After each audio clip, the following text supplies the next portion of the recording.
જય દ્વારકાધીશ બધા મિત્રોને કેમ છો? બધા મજામાં સૌ લાખો રબારી સ્વાગત છે તમારું રબારી વ્લોગરમાં। મિત્રો જોઈ શકો છો સવારના 7 થી 7:30 વાગી ગયા છે। આપણી બધી ભેંસો ખેતરમાં ચરવા ઉપડી ગઈ છે। રાત્રે તો અહીંયા અમારા ઇલાકામાં ખરેખર જોરદાર વરસાદ થયો, સરસ મજાનો। તમે જોઈ શકો છો બધા વાદળ ડુંગર ઉપર આવી ગયા છે।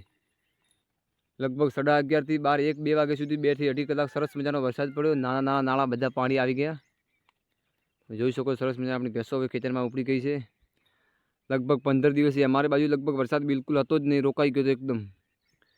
લોકોએ બધાએ ધાન વાવેલું હતું, મોગા ભાવનું એ બી સુકાતું હતું। અમારા પશુપાલન વ્યક્તિ ગોવાળોને તો બી ભેંસોને ચરવાનું સુકાઈ ગયું હતું। તો માલિક આવી ગયો દ્વારકાનો નાથ। જોઈ શકો છો બધી આપણી ભેંસો તમે ડુંગર ઉપર સૌ વાદળ આવી ગયા। તમે જોઈ શકો છો અહીંયા મહાદેવનું મંદિર છે ડુંગર ઉપર, તમે જોઈ શકો છો।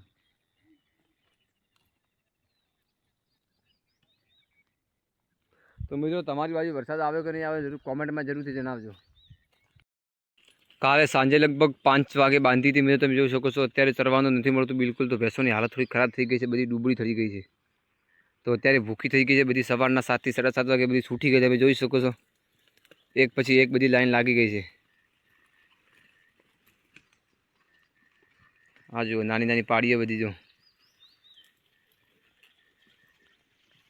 સીધી ખેતરમાં જશે, ત્યારબાદ તળાવ બાજુ આવશે। આ જોઈ શકો તમે, એક પછી આપણી પાસે બધી સાદી ભેંસો તમે જોઈ શકો સરસ મજાની, એક પછી એક બધી ઉપડી ગઈ છે। આ જો પાડો મિત્રો,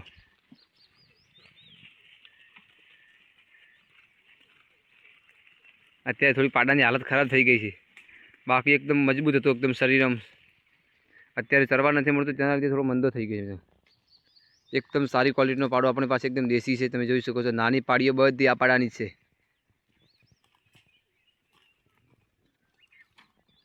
તો બન્યા રહો મિત્રો વ્લોગમાં।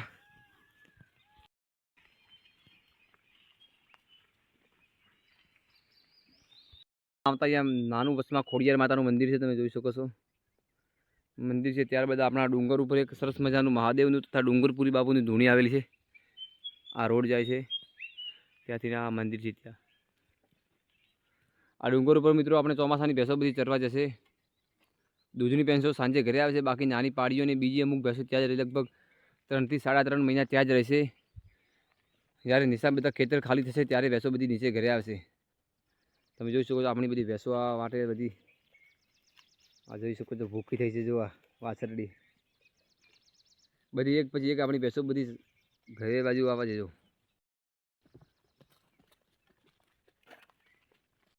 તમે જોઈ શકો છો મિત્રો નાની પાડી મારી,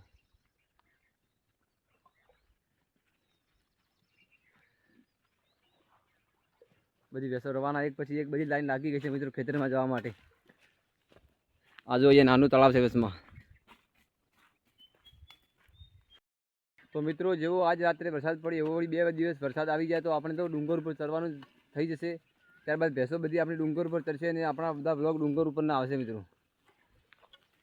અત્યારે બધા ખેતર બાજુ ચરવા જાય છે, પણ વરસાદ ફૂલ આવશે ત્યારબાદ ડુંગર ઉપર ચરવાનું થઈ જશે, ત્યારે આપણી બધી ભેંસો ડુંગર ઉપર જશે અને ત્યાં આપણે સરસ મજાના બ્લોગ બનાવશું। જોઈ શકો સરસ મજાનું બધું એકદમ હરિયાળી થઈ ગઈ છે, લીલીછમ। આ જો નાની નાની પાડીઓ બધી આગળ આવી ગઈ છે। આ એક પાડી સરસ મજાની। તો મિત્રો બન્યા રહેજો વ્લોગમાં સરસ। મિત્રો આપણો વ્લોગ એકદમ સિમ્પલ સાદો દેશી વ્લોગ હશે, ના કોઈ એડિટેડ કે ના એડિટિંગ, એકદમ સિમ્પલ સાદો દેશી ભાષામાં આપણો વ્લોગ હશે મિત્રો। તમે જોઈ શકો છો આવો એકદમ વ્લોગ દેશી લગભગ કોઈ બનાવતું ન હોય છે। ભેંસોનો ઇન્ટરવ્યૂ લેવા આવવાવાળા એ બી એકદમ બધું અલગ અલગ રીતે કાપી કટ કરીને વિડીયો બનાવતા, આપણે એકદમ દેશી ભાષામાં વ્લોગ બનાવી। તમે જોઈ શકો છો બધી આપણી ભેંસો રવાના થઈ ગઈ। તો મિત્રો મળીએ આગળ।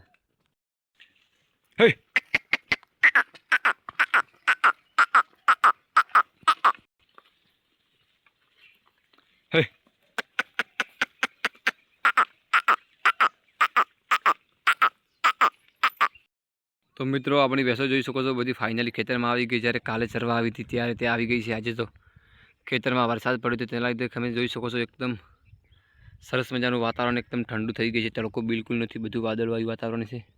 ડુંગર બી તમે જોઈ શકો છો એકદમ લીલો થઈ ગયો છે। આ પથ્થર તમે જોઈ શકો, અહીંયા દરરોજ ભેંસો ચારવા આવું છું। આ પથ્થર તમે જોઈ શકો છો કેવો એક પથ્થર ઉપર આડીને રહ્યો છે। તો મિત્રો આ જો આપણી બધી ભેંસો ચરે છે।